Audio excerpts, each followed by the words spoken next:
Good morning. இன்றைக்கி காலையில் நானும் என் ஃப்ரெண்டும் டிவி பார்த்துட்டு இருக்கும்போது ஒரு இன்சிடெண்ட்டு பார்த்தோம்.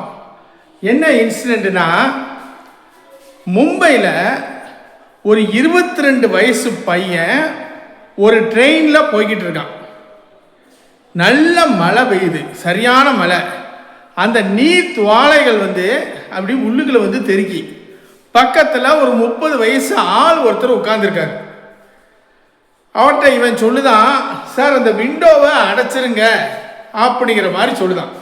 அந்த கதவை அடைங்கன்னா அவன் அந்த 30 வயசு ஆள் என்ன சொல்லுதாரு, என்னால் விண்டோலாம் அடைக்க முடியாது, எனக்கு இது ரொம்ப பிடிச்சிருக்கு அப்படிங்காரு. 2 பேருக்கும் ஒரு வாக்குவாதங்கள் வருது. 2 பேரும் மாற்றி மாற்றி பேசுனாங்க.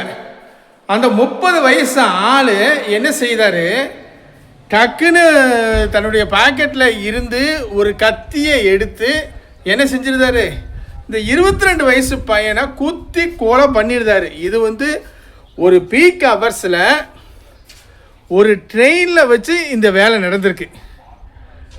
அதாவது ஒரு கொடுமையான நிகழ்வுன்னு வச்சுக்கோங்களேன். அப்போ என் ஃப்ரெண்டு சொன்னாப்புல, ரோட்லேயோ பஸ்ஸுலேயோ எங்கே போகும்போதும் இது மாதிரி ஏகப்பட்ட பர்சனாலிட்டியை நம்ம சந்திக்க வேண்டியது இருக்கும்.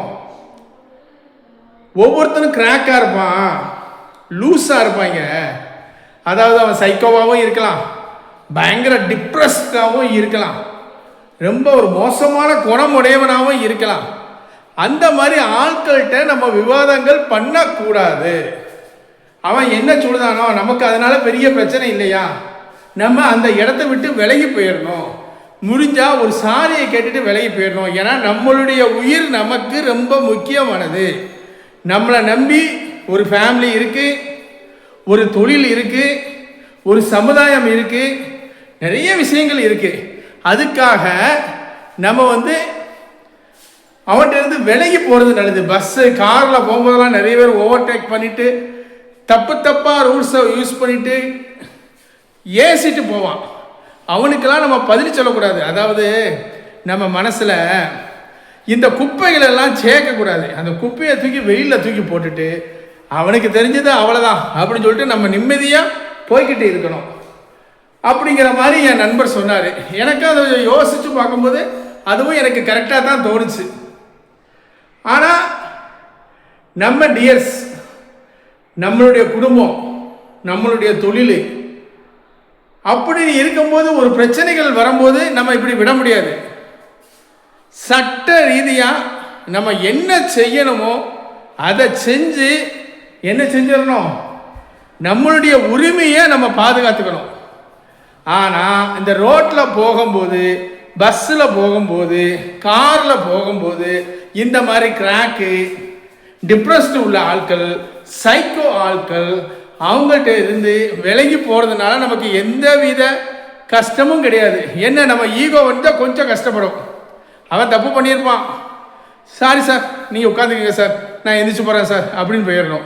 ஆனால் இதே அணுகுமுறையை எல்லா இடத்துலையும் நம்ம செய்யக்கூடாது. சில நேரங்களில் அதாவது நம்ம இந்த மாதிரி இடங்களில் நம்ம விலகி போயிடலாம். ஆனால் நம்மளுடைய ஃபேமிலி, நமக்கு தொழில், அந்த மாதிரி ஏதாச்சும் பிரச்சனைகள் வந்துச்சுன்னா சட்ட ரீதியாக என்ன செய்யணுமோ அதை செஞ்சு நம்ம என்ன செய்யணும், நம்ம உரிமையை காப்பாற்றணும். மற்ற இடங்கள்லாம் விலகி போய்கிட்டு நம்ம போய்கிட்டே இருப்போம். எல்லாத்தையும் விட உங்கள் உயிர் முக்கியம். உங்களை நம்பி ஒரு குடும்பம் இருக்குது, உங்களை நம்பி உங்கள் தொழில் இருக்குது, உங்களை நம்பி இந்த இந்திய நாடே இருக்குது. அதனால் நீங்கள் ரொம்ப கேர்ஃபுல்லாக இருங்க. All the best. நன்றி, வணக்கம்.